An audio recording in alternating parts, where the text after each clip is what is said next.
There we are. Let me see if the thing has done the thing. It is not thinged.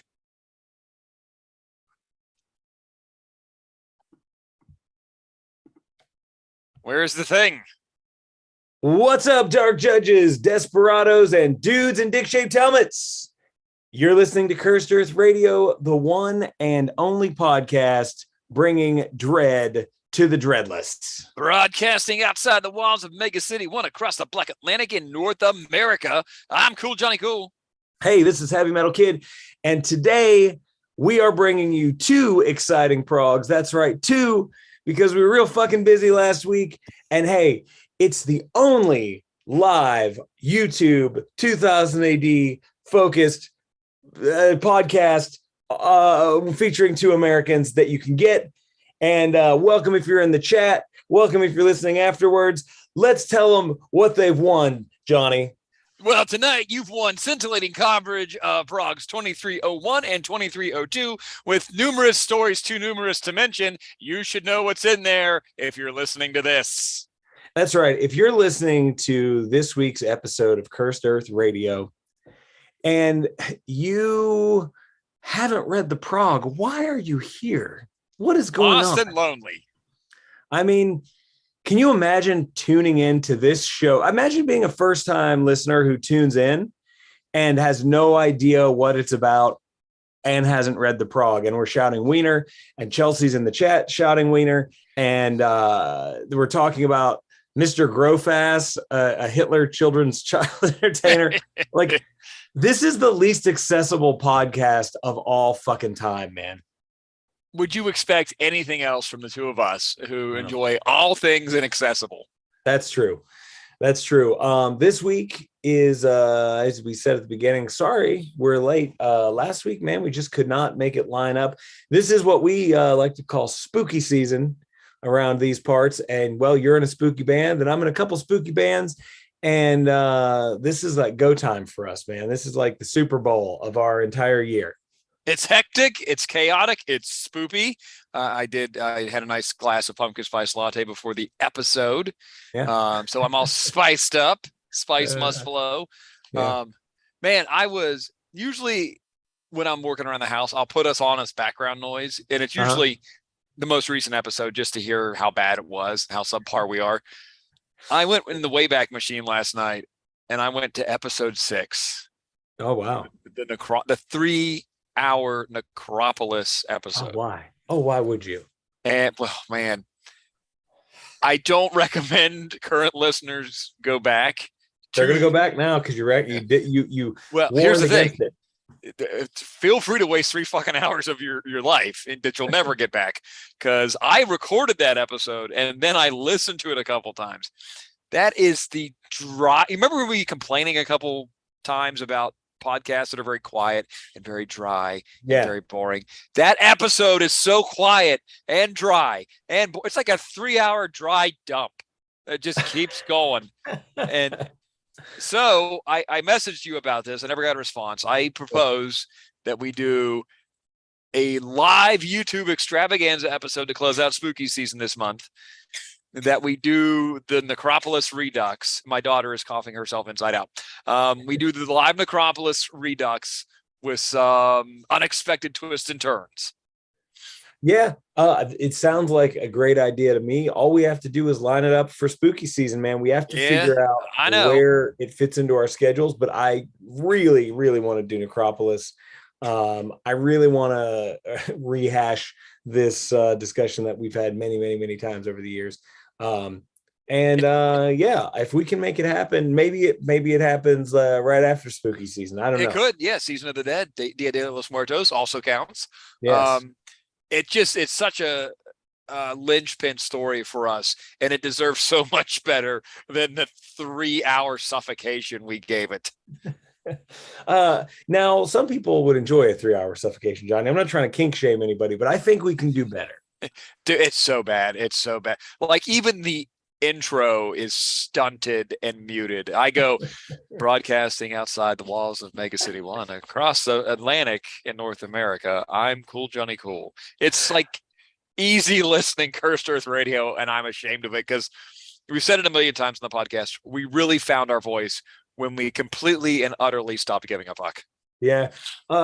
We were trying so hard then to do something professional, but our just mark, the target was getting people who aren't into Dredd, and boy, did we miss wide right on that.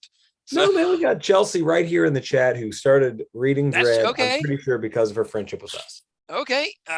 Don't go back and listen to those early episodes, Chelsea, unless it's like audio Dramamine or not audio Benadryl. It'll just put you right to fucking sleep. But that story deserves much better than we gave it. I was ashamed of that episode. I was just standing in the shower going, what the fuck? Why did we think this was good? Yeah, I know, man. Sometimes you got to find your voice. Like you said, as soon as we stopped giving a fuck, hey, there it was. We're the guys that don't give a fuck.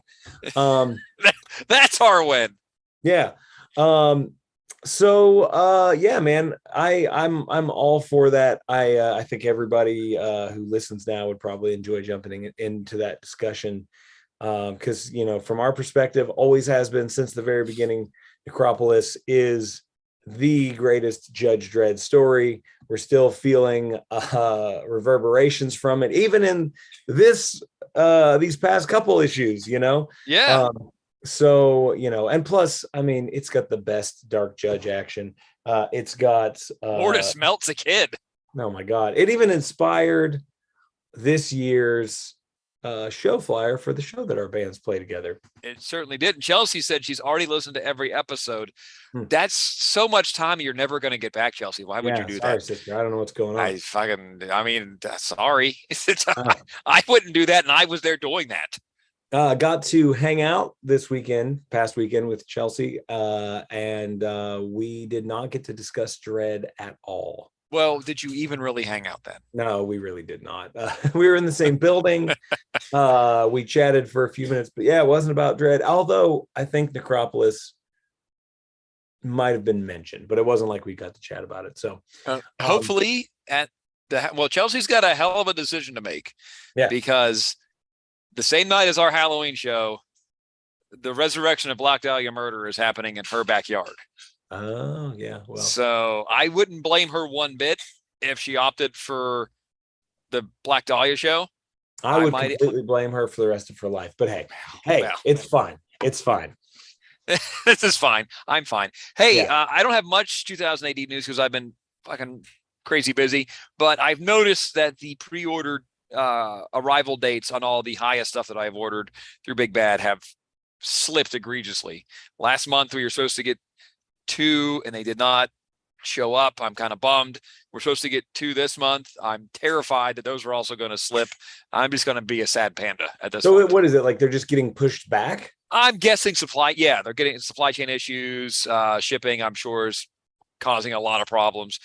I think they shot their production wad on the San Diego Comic-Con non-exclusive black and white Dredd versus Death.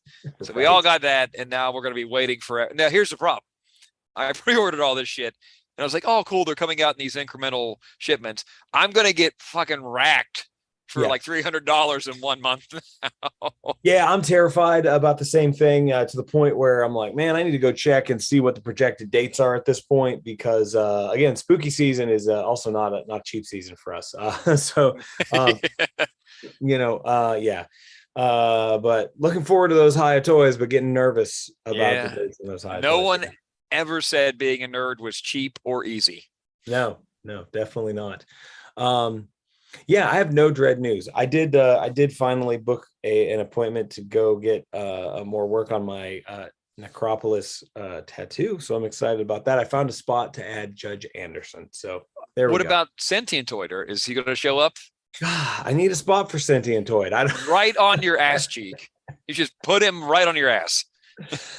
I'm not opposed to a Sentientoid tattoo, but he needs room to breathe with those tentacles, man. Well, that's the thing. You could put his body. And don't you have a gap on your right forearm? Yeah, I do. Yeah. You could put him there, the body there, and just have his tentacles wrapping through everything else. Oh my God, wouldn't that be cool? You never know, Johnny. You never know. Hey, with my raise I got, I think I should start putting ink on my body. I agree. Yeah. You're the worst. You're an enabler. I have no friends who aren't enablers. Yeah, no, I'm definitely an enabler. I want you to live your dreams, and I'm going to push for that at all costs. And we did get to live our dreams this week again, by the way, because on the cover, unexpectedly, probably because I just didn't read last week, but unexpectedly, last week's Chimsky's back. Now, Max told us this was coming, and it was in the 2080 newsletter. Yeah, well, I don't fuck with that newsletter. I just like to be surprised at every turn. I do, yeah. I like to not know what's going on and be surprised, but yeah, man. As soon as I saw that Chimsky was here, it made my entire week, man. And not only was it Chimsky, but we also got our very favorite guys. But I guess we'll get to that. Before that, we got to talk about Droid Life. I want 2080 to nut up and put Grofaz on the cover. just Mr. Grofaz, not Chimsky, not Jet, just Mr. And I want them to just put it out there with no explanation. Yeah, I mean, if they do, they would probably end up having to give one. So, did you read Droid Life? Oh, of course, I read Droid Life this week by liar. Pat Sullivan, the Droid Life comic. I read it, and it was great. Tell me all about it, panel for panel. Well, there's some bikes, and there's somebody eating some food, and they win. At the end, they win. You're so full of shit. I love our podcast. Yeah. Go ahead. Yeah. Are we just we're gonna take Prog 2301 first? Sure. Let's maybe we'll just play it by ear and pick up the ones that have continuations as we go through. Let's try that. Okay. So what'd you think of Judge Dredd Half Smart from 2301? It was one of these stories where I was actually really surprised when it ended the way that it did. I thought this was the beginning of a whole new story arc, and then it was over. Yeah. We got 2 single Prog stories. Yeah. For Dredd. Did you have a favorite between the 2? Man, I really enjoyed the one in 2302 because Maitland, but we'll get to there. Yeah, it's just been great to see her character development and Joe not be a complete dick. Yeah, I agree. Of the 2, I mean, they're both good this week. Of the 2, though, the one in 2302 was pretty fucking important. Like, it was I mean, I guess we'll get there. This one, though, definitely does not disappoint. Script by Arthur Wyatt, art by Dave Taylor, letters by Ann Parkhouse, and does not disappoint because it's clearly at the very beginning, this guy is explaining to this judge here that Judge Dredd that he has some sort of beef with another super smart person, so they're going to go work it out in this fucking battle. And his whole deal is, in the beginning, he says the other person insulted his level of smartness, and now he must defend himself. And I immediately go, your level of smartness, huh? Okay, well, you're in for a really terrible time here in Mega City because you're clearly an idiot already. Man, if people could challenge other people to fights for insulting their smartness, everybody that listens to our podcast could just stand up to want to fist fight us on any given week. I like how they unfairly stereotype smart people as looking like dweebs, though. Yeah, like they went full tilt John Hughes 80s movie nerd. Yeah, Revenge of the Nerds, man. And so this dude, I think, has no idea that he has agreed to what is going to be a very brutal and violent battle. And word starts going around the streets like, holy shit, Justice Department approved. And shit's about to get crazy. I love me some various violence fighting, and it was fun to see how the game Telephone works. By the time it gets to the end, it's 2 other guys with the same name that are going to murder each other in the sphere of debate. Yeah. Man, the entire, like, for me, the entire thing comes back to just how fucking weird Mega City is as just a place to live. Would you have it any other way, though, at this point? No. This is the place we love to go and visit. But yeah, man, the whole thing is just completely absurd. It's got a nice little cheesy Judge Dredd final line. Sometimes it doesn't pay to be smart. um, you know, it's certainly enjoyable. And I like a good Dredd one shot. I like them when they show off the weirdness of Mega City. That's what I was hoping for, that Mega City Tales of Mega City show so much, because I just love the potential for that satire and the zaniness and the weirdness. And this is another good one that shows that off a little bit and just lets you see around the city.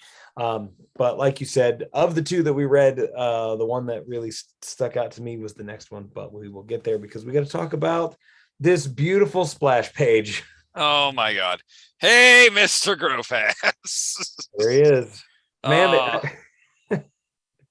they just keep, every time they do something with Mr. Growfast, Chet and Gnome, I go, oh man, I can't believe they got away with that again. Well, that's the last we'll see of them. Nope.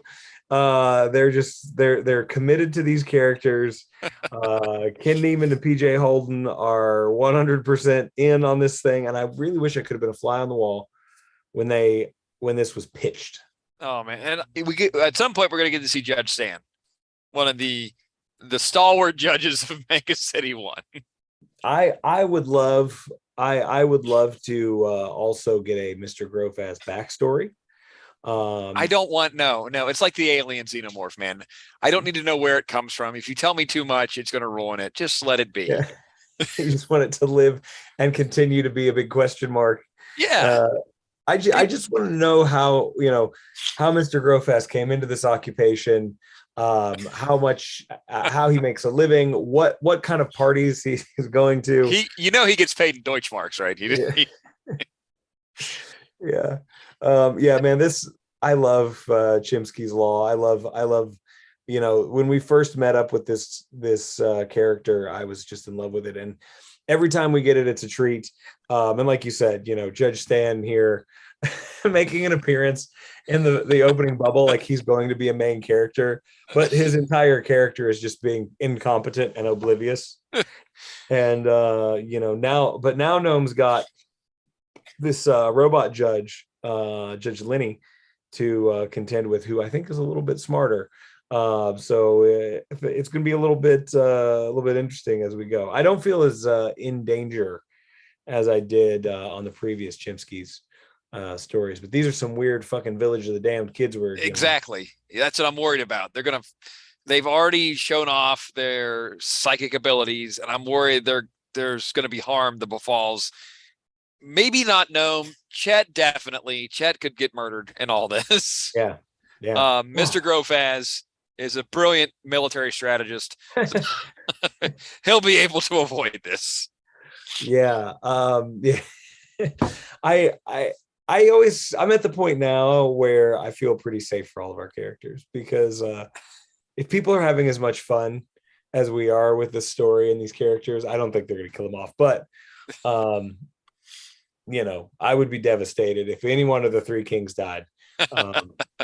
And these like you said, these little Village of the Damn Shits are already pretty nefarious. I mean, they've caused a chemical spill at a toxic waste plant. They've manipulated their quote unquote mother and father into killing themselves in horrific ways. Yeah. But they have some standing rule with judges where they don't kill judges. They make them walk away. Yeah.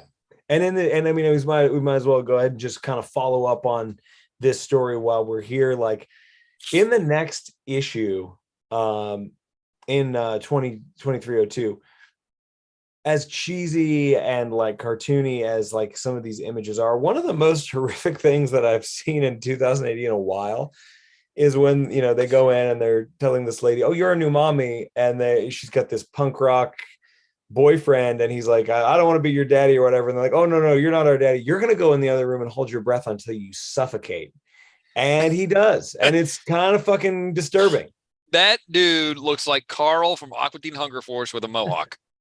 He's like the Nasty Boys version of Carl. Yeah. He's got a mesh tank top. He's got a tattoo that says "Surf's Up." And he just goes into the next room and stops breathing. Like, what the? These little shits.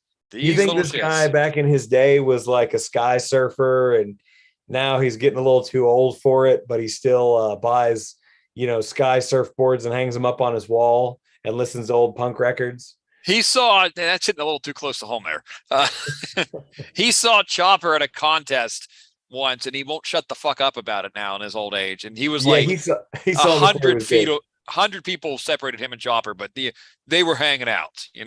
Yeah. Yeah, man. I saw him before he was big, back when he was surfing little tiny alleyways. Yeah, It was yeah. just three of us, man, me and Chopper and like 400 other people. But no, we totally hang out on the weekends. Yeah, yeah. That's this guy. And now he's dead. Yeah, which worries me because they see Gnome, Chet, and Grofaz coming back, and they wonder how long the monkey will survive as their pet. And I don't like any of them connotations whatsoever. Yeah, no, I don't like those either, man. Chimsky, whether or not they realized when they created this character that he was going to be one of the most exciting and most important 2000 AD Dreadverse characters, I don't know, but Chimsky's a home run, man. It's everything I love in 2000 AD. It shows the zany side of Mega City One and that, monkey. And Hitler, child's entertainer. So it's everything Mega City 1 encapsulated in one shot. Yeah. Man, 5 years ago, 10 years ago, I would have gotten Mr. Grow Fast tattooed on my body somewhere. Please, Scott, don't do that. I would have, but in the current days, it's just not possible. You've got enough Just records with Mr. Grofaz in him. You don't need a tattoo. Yeah. So what if all those are actually just pictures of Mr. Grofaz? That's probably what it is. That's exactly what it is. I mean, I'm thrilled to have Gnome back. Especially since we've got the trio, the three kings, already working together. They're doing Grunt's work. Even Mr. Grofaz is helping. I don't know how much help Chet is, but Chet is big, dumb, strong. You need big, dumb, strong. True. He's the tank. He's the tank. Yeah. And I would venture to say that if we're going Dungeons and Dragons classes, that Gnome is a healer because he makes everything better. He does. He's got the safest block in the Meg. He just hasn't figured out how to do it for the rest of them yet. I love that too. I love how, it's almost like, Chimsky's, his block that he's working with. It's always been just a little vacation away from the nightmare. They're superheroes, Captain Cookies, man. It's a safe space, like a legitimate safe space in the hell that is Mega City 1. And what if they're setting us up for, oh my God. Okay, I just had a brilliant thought. I think I've got it all figured out, Johnny. All right. What if in that Maitland story, which involves them trying to run a pilot study to see if they can, reduce the rates of crime in a place, in a block, takes Maitland to Chimsky's block, and then Chimsky is instrumental in getting the program approved because he's behind the scenes keeping things safe. But she needs an underperforming sector, and Chimsky's is perfect. Yeah, that's true. So it's going to be like next door to the pit or some shit. Yeah, absolutely. The pit of the pit. Yeah. How about Enemy Earth? How'd you feel about this one? I'm still trying to find something to grab onto because I remember this from one of the all ages Progs, and it didn't really land for me then. But I'm trying hard to have it land for me now, and I haven't got there yet. Yeah, it was one of those things where I actually was surprised that they brought this back, just because I remember when we were originally, talking about that first episode, the all ages, we were kind of like, it's been done before. We've seen stuff like this before. And I think we might have shit on it a little bit. I feel like this has a little bit more promise. I like where it's going. And again, it's the same deal where, the art's kind of cartoony, but there are a couple pretty grim things that occur in this that I think makes it just a little bit more interesting. Like mom's bones just hanging out there. Yeah, mom's bones. This kid's, had to witness this gruesome death of this bodyguard. I'm assuming this is the president's kid, right? It's got to be some high-ranking official because they've got Yeah. bodyguards, they've got a robotic nanny, they've Yeah. got all this shit. So it's got to be somewhat of consequence. Yeah. I mean, it's a cool premise. We're kind of building our little team of three, and I'm sure they're going to venture out into the savage land here. So, maybe it will end up being something that we like and look forward to. I'm with you though. I think we still need to get to know where this is going so far. But yeah, man, I felt better about this one than I think I did. When something's in the all ages prog, you're going in with a little bias, or at least I'm going in with a little bias, kind of like, all right, let's see what they're giving us this week. Um, but I don't know. I feel like this made an okay transition over into the regular storyline. I don't know if I love it yet, but it's all right so far. I mean, we've got stuff like Department K and Pandora Perfect out of the all ages, so it's not all bad. Yeah, It's just I've got to find something to latch onto yet, and it really hasn't sold me as of yeah, yet. yeah, for sure, man. Then we get a Future Shock, which is, as always, my least favorites. Um, I don't know what it is. I have a hard time latching onto these. What'd you think? Eh, it, eh. That's what I thought. I mean, it was a thing, and it's there. It didn't do anything for me, left, right, or center. Yeah, yeah, man. The Future Shocks are always hard sell. I don't know why. I love one shots in a universe that I know. I love a one shot in Mega City One. I love something that deviates into the weird and has a cool ironic twist. Again, for me, it's always, to what level that little bit of irony that kicks in at the end hits. And it didn't hit me super hard on this one. Agreed. So it was, maybe not one of the standout ones. Although I can't find anything wrong with the arts or anything like that, man. Art and colors in this one was really nice, but just not up my alley, not up your alley, probably. Doesn't work for me, brother. Yep. And now we have the return of fucking hideous Judge Hershey. Not to age shame Judge Hershey, but You're totally shaming Judge Hershey. she's not looking good, man. She is not looking Well, good. she is technically dead. Yeah. She technically died. She's missing an Yeah. arm, and she had two left hands in that one panel. It was weird. Way Never back. forgotten. But Dirty Frank is actually Dirty Frank again. He's got his idiosyncrasies intact, which I'm thrilled for. Man, I knew you were at home. I read this Hershey, and I was like, okay, cool. We're back. Not thrilled, not just kind of like, all right, cool. We're back with Hershey. And I knew the whole time that you were just fucking so excited that you got your favorite guy back. Yeah, because he's actually like in the first two chapters, they don't. I mean, it's not revealed until the second chapter that it's Frank. It's Dirty Frank, but he doesn't act like himself at all. And because technically for everybody, for all intents and purposes, everybody thinks he's dead from the small house. Yeah. So, but to see him back, and I love the fact that he's drawn a googly eye on his eye patch. I'm assuming Frank drew the googly eye on his eye patch. In my mind, Frank was like, oh, I've got to fool him and make him think I got both. And he thinks that that's just, that'll do. He's got some great just Dirty Frankisms in the first chapter or the first part of this where he says, it's so cold I cannot feel my hairy extremities. And I'm like, real cold.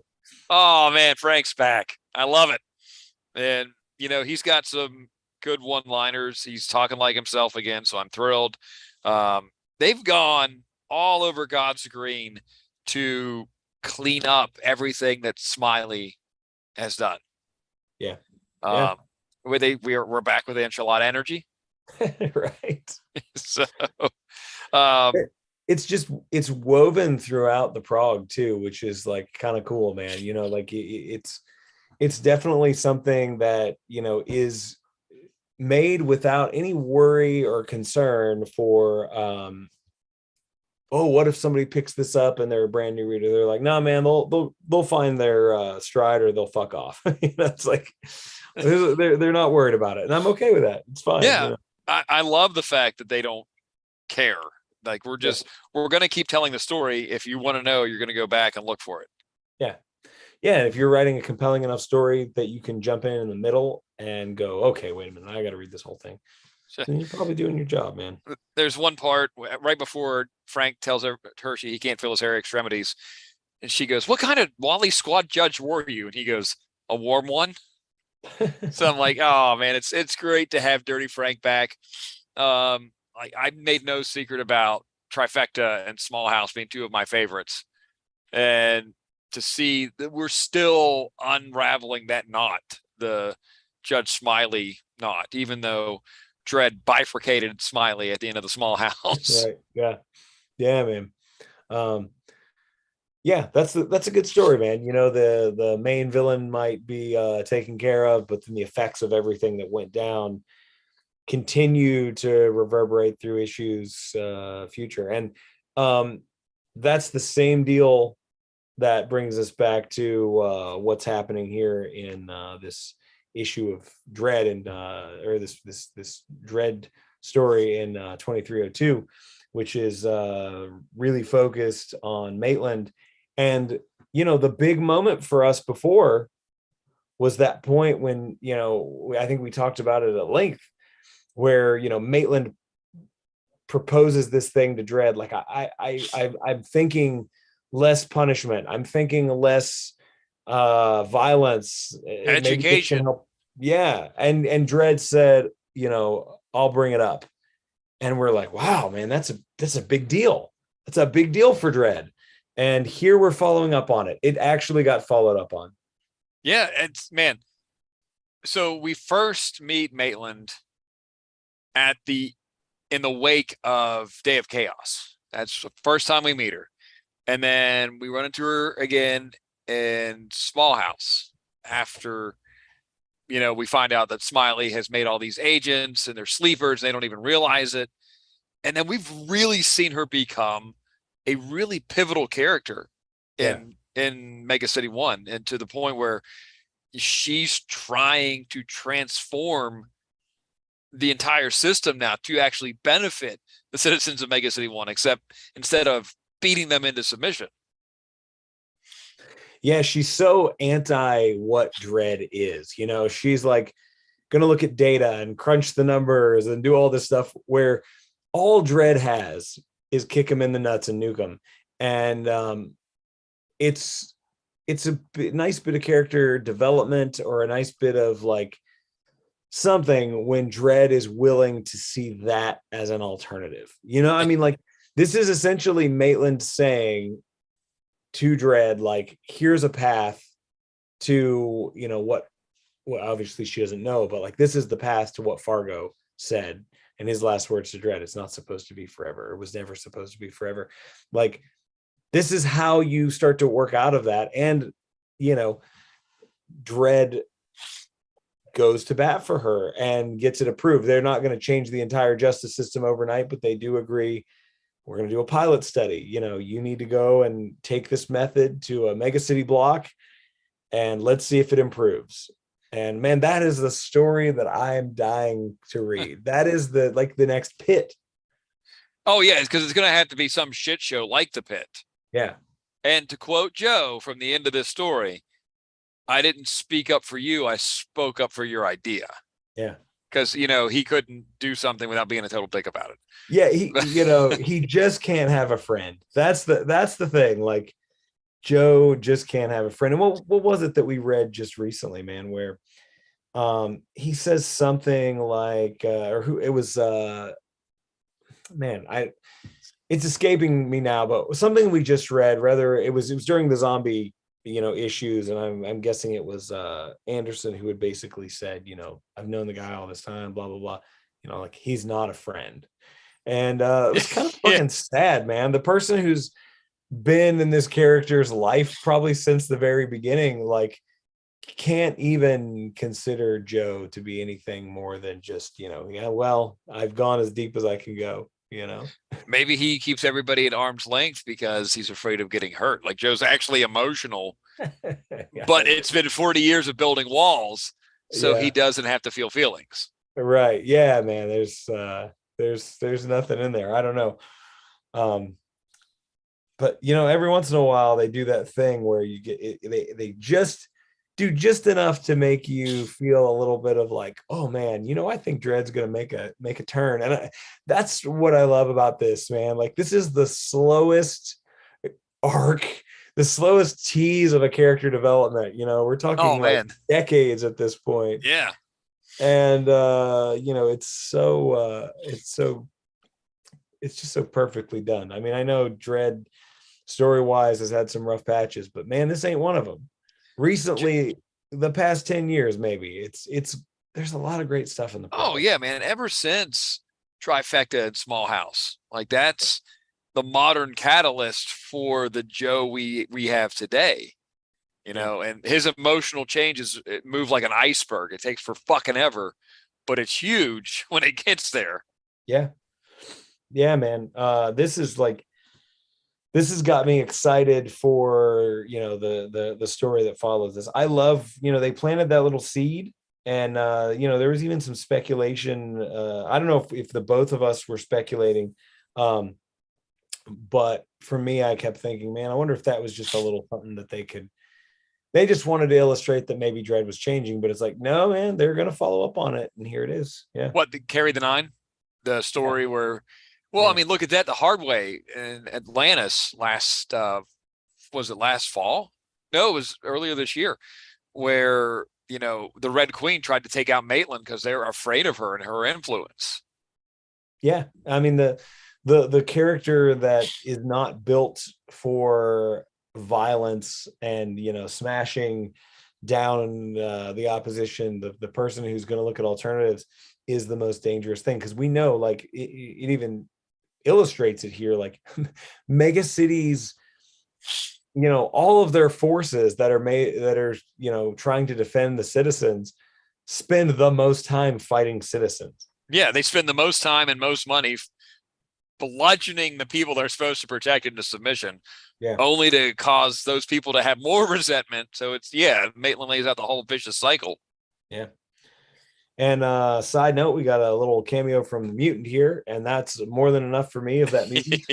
I like it. It's the friggin' SJS, the head of SJS, that brings Waldron, and she gets all snippy. What, do you don't account for the mutant or sentient ice from Titan or Judge Death? And then Joe comes in and shuts her down. Yeah, Judge Death. Yeah, I remember what happened to the Justice Department. Do you? Yeah, I guess. Yeah, shut your fucking mouth.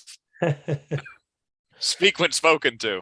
Yeah, but even was it Hernandez, the head of the street judges? It seems to be all in for Maitland's idea. Yeah, and having like Chief Justice Logan, welcome to the chat, Douglas Morris. Having Judge Logan as portrayed like this really, really solid guy who's trying to make a difference kind of Chief Justice, man. Like, I'm glad we can have that in this big story arc. We've had so many Chief Justices that were like nefarious or crazy or whatever, but just having a character that you feel like as the reader you can trust, if eventually they ever do something with this character, it'll be shocking, because he has such a interesting history, man. He's been through so much, and he remains one of my favorite Dredd characters. He stood toe to toe with the Dark Judges. I hope he goes out on a shield nobly whenever his time comes, and I hope they don't heel turn him, because that would break my heart. Can we have one nice thing in Mega City 1, please? Yeah. I hope, when it's time for him to go, he just retires to Noam Chomsky's block and hangs out with all our favorites. He replaces Judge Stan. Yeah. He's fine with Chomsky doing all the hard work. Oh yeah. So yeah, I'm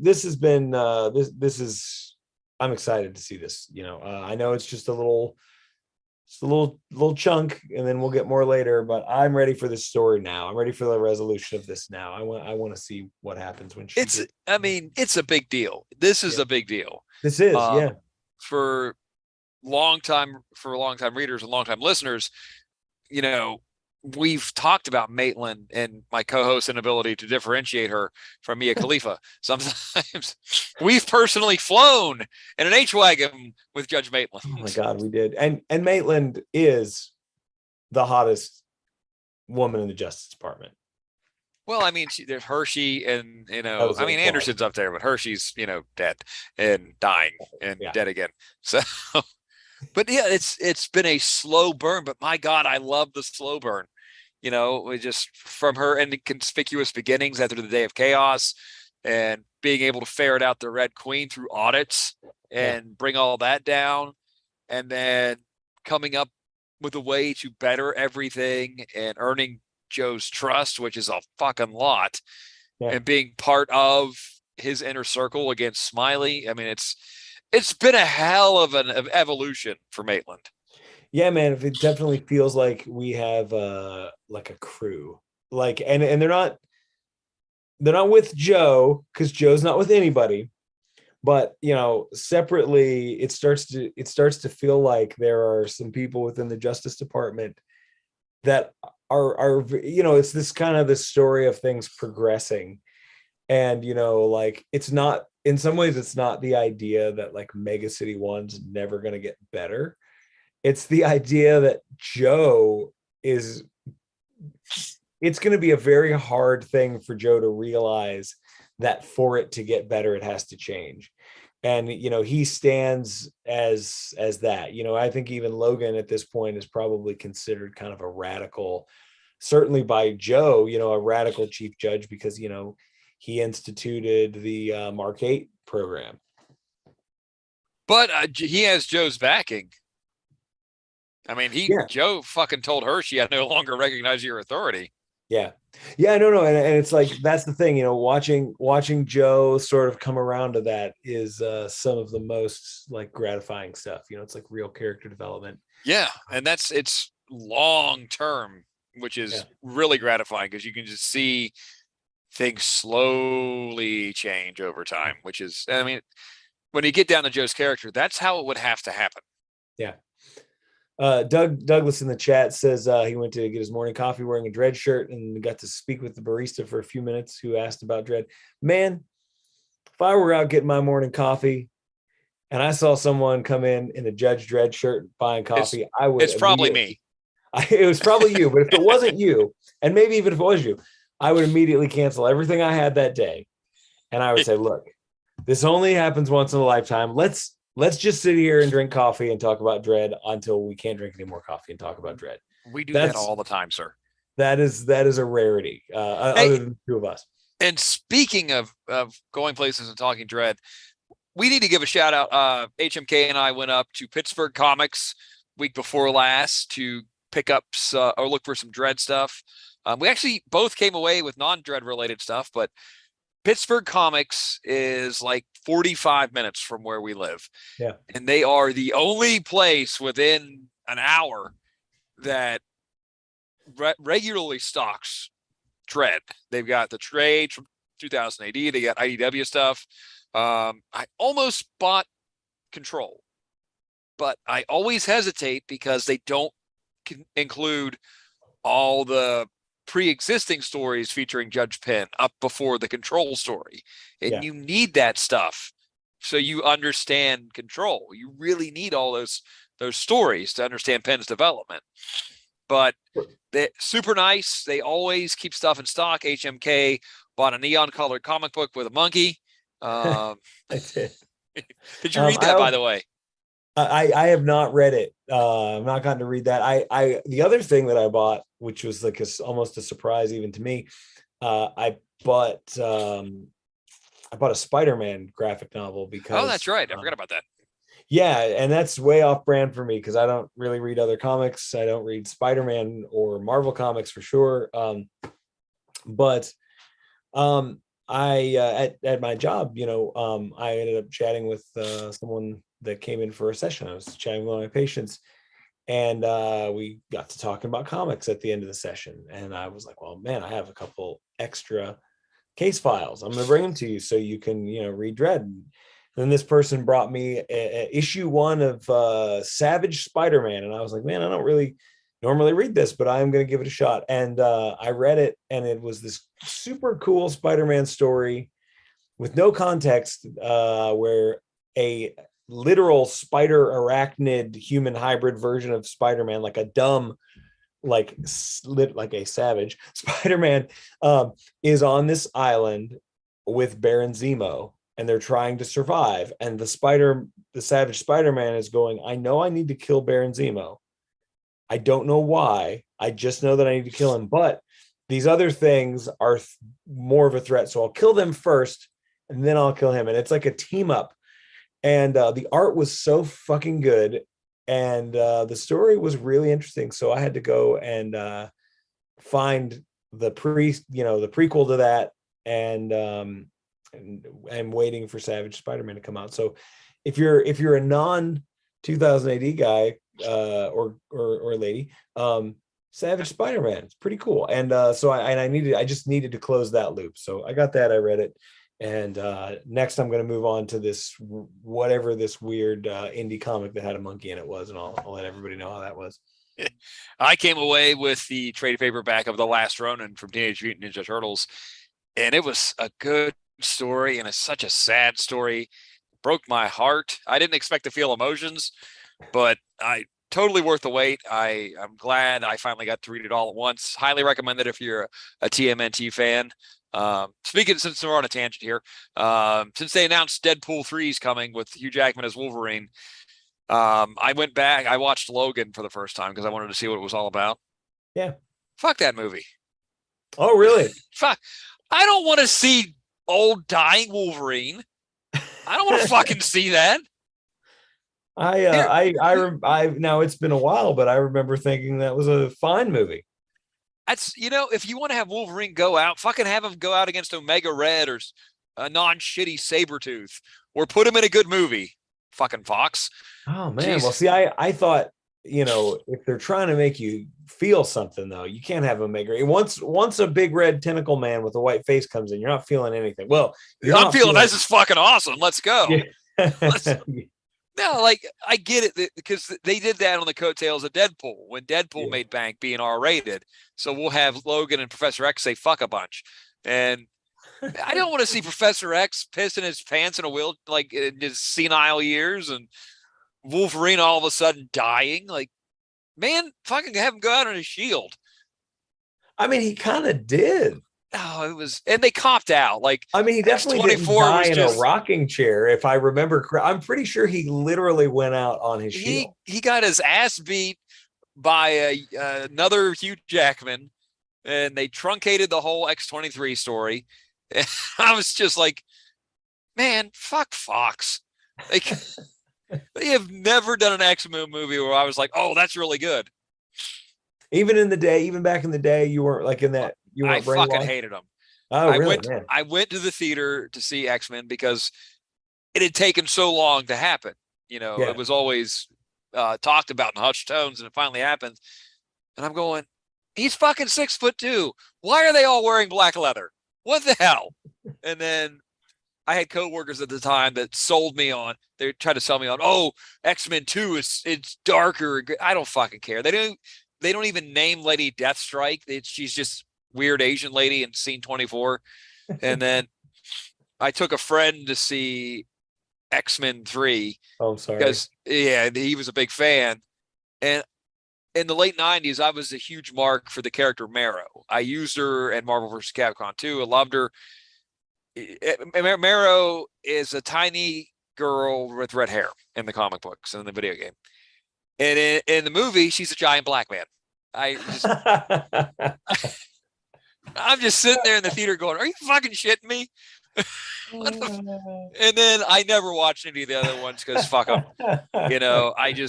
If we get Hugh Jackman in the yellow and blue or yellow and brown, with or without the mask, I just want to see it. I don't care if it might look stupid. We got it. At least let us see it.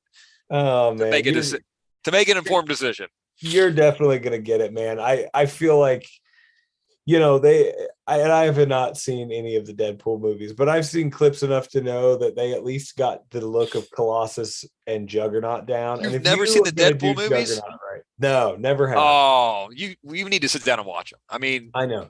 I Ryan know. Reynolds completely redeemed that shit Wolverine movie Yeah. where they turned Deadpool into Baraka from Mortal Kombat with laser eyes. Yeah, that was real terrible. That was real Dude, terrible. I tried to watch The Wolverine where he goes and fights the Silver Samurai. I couldn't fucking make it through 40 minutes of that movie. I Yeah. was just, fuck. Does Fox not understand that all these characters have decades of backstory that they could use in any of these movies instead of letting their 9-year-old nephew who has the head trauma put together a script? This is one of my favorite rants that you've ever been on. Oh I'm man, loving it. Fox has fucked up every Marvel movie they have ever tried to make. Every fucking one of them. Yeah. The best Spider-Man movie they made is when they let Marvel make a Spider-Man movie. And it's been a while for me, but I'm gonna say the only one that I've seen that I remember thinking that was all right was Old Man Logan, whatever the fuck it was called. Well, they tried to do the Old Man Logan story, but they truncated it and fucked it up. And God, just fucking all I can ever remember from the first X-Men movie is, do you know what happens to toads when they get hit by lightning? Oh yeah. The same as everything else. Get the fuck out of my country. The one thing that broke me down, it was like I loved it and it was terrible and I hated it. It was like all at once. I've never had such a weird love hatred for something, but was when Vinnie Jones comes out and says, I'm the Juggernaut, bitch. It was so underwhelming and disappointing because he just looked like he was wearing a literal helmet, like a literal dick helmet. Like, I know we love dudes in dick-shaped helmets, but that looked like it was not funny, haha. No, it was not. He needed to be wearing a turtleneck with that thing, and it was just terrible. But then he says, I'm the Juggernaut, bitch, and I was like, well, I kind of like that. I hate this, but now I kind of like it. That meme was 3 years old when they shoehorned it into that movie. Yeah. Oh my God. Like they just shit all over X-Men and the Fantastic Four and fucking Spider-Man. I don't like a single Tobey Maguire Spider-Man. Fuck him. Oh, wow. See, now, man, I mean, Green Goblin costume sucks ass on ice. That thing was fucking terrible. Especially when the physical production of the first Green Goblin mask leaked, where they had the practical effect and it looked like the comic book Green Goblin. Yeah. I'm like, why the fuck wasn't that in the movie? Oh, man, again, this shit is not precious to me at all. But for me, that first Spider-Man movie had so much greatness. It has fucking bonesaws ready. Like, you're telling me that's not great? That's fucking great. Well, but that's not it's just a thing that happens in that movie. I thought Bruce Campbell looked great in that movie. In the second one, that third Spider-Man is fucking garbage. I've never seen that one. It is fucking garbage. I went to the theater to see it. I can't even English properly. I'm so wound up. I went to the theater to see it when it came out. It almost fucking ruined the whole summer. It was so fucking stupid. Yo. Hey, we got a cool question in the chat. If they made a crossover Dredd movie, Batman, who would you want him to team up with? And right off the bat, I want Dredd to team up with, and this is not for the reason that it's going to sound like, I want him to team up with white Nick Fury. David Hasselhoff? I want him to team up with the John Wayne, blue suited, mulletish Nick Fury. OG Nick Fury.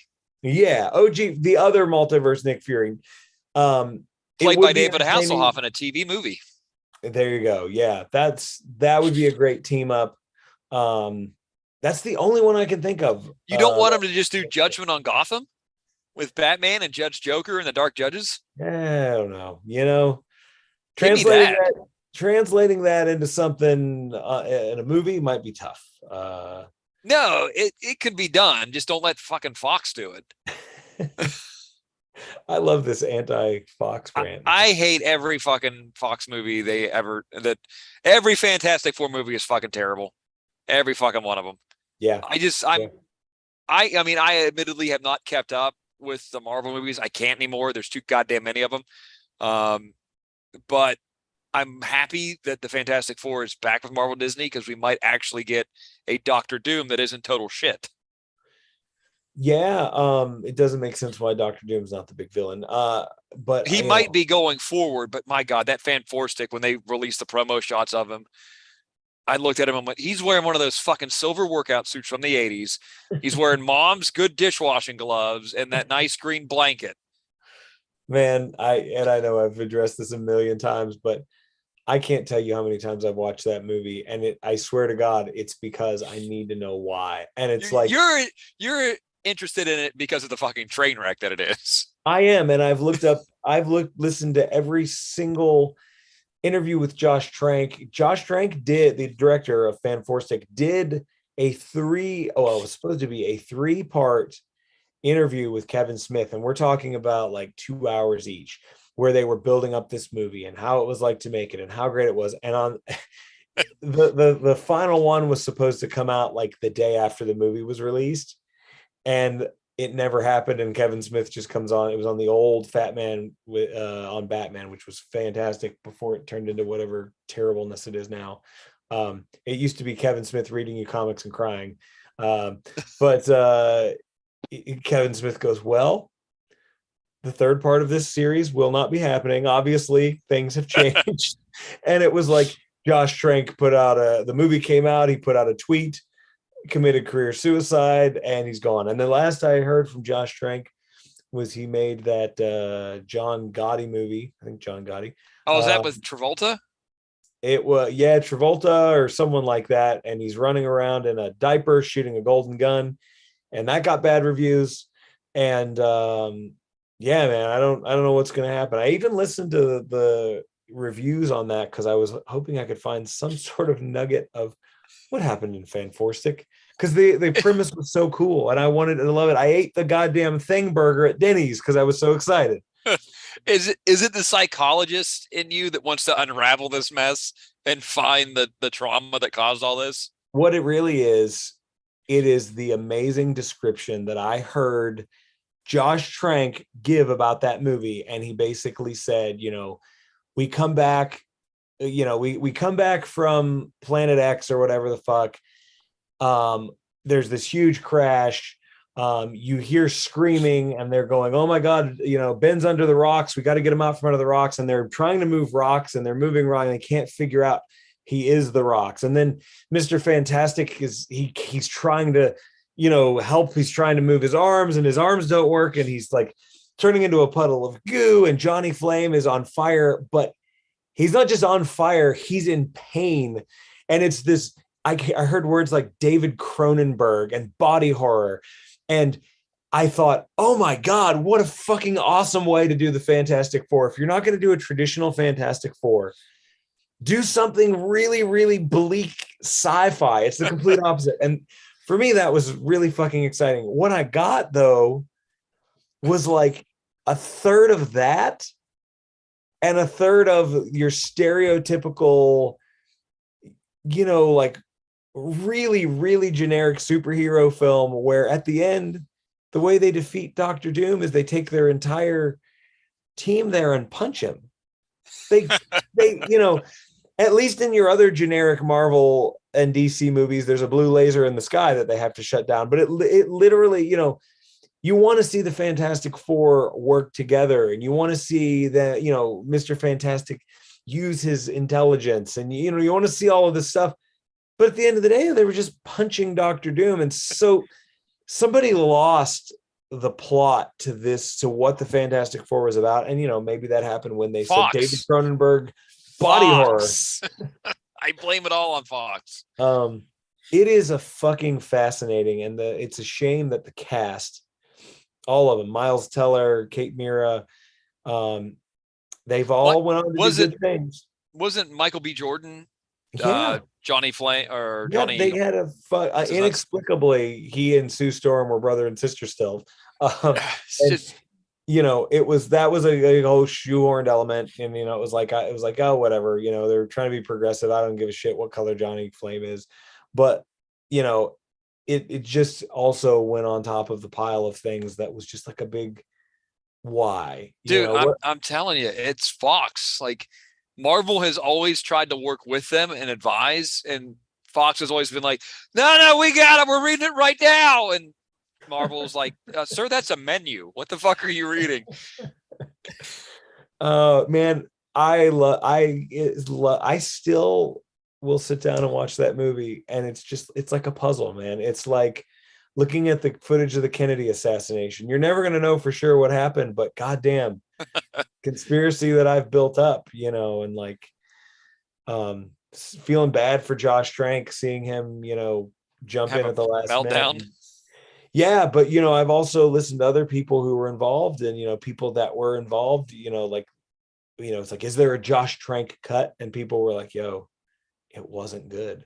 And that's why we made this other bad decision, because two wrongs make a third wrong, I guess. Yeah, well, and the one scene, and I'm on a rant now, but the one scene that really, really for me solidifies that it wasn't going to be good no matter what is like, you've got Reed Richards and Ben Grimm at the science fair, looking like 40-year-olds. And you got younger kids there with their little volcanoes, and here's the model of the planets. And or you know what, maybe they used kids for that scene. I can't fucking remember. But he teleports like a toy. He gets some kids like airplane or something, and he very clearly teleports it and uses it with this like quantum physics device. And it goes, and it's this thing that's clearly like a fucking nuclear reactor that he's built. And, he teleports this thing, and it comes back at the science fair in front of the science teacher, who then goes, enough magic tricks, Richards. You're never going to be a scientist. And like there's no possibility that a teacher is going to respond. Like, they had to just completely make this scene the most, like shoehorned in, like, oh, you're never going to be a scientist, Richards. And he built a fucking nuclear reactor, and it just felt so like I'm watching going, this isn't how people act or talk. This is how someone in the 80s in like Revenge of the Nerds, or, how the dean at some 1980s college movie would act, like Rock and Roll High School, Miss Togar bullshit. Fucking comic book movies. Oh yeah. So Hope. Yeah, I was waiting to get back there, man. I'm excited. I love Hope Under Fire. I can't wait to see where we're going now that his wife is with us, and she apparently has the reels from our last chapter that we're just fucking way too evil and full of too much magic to release into the world.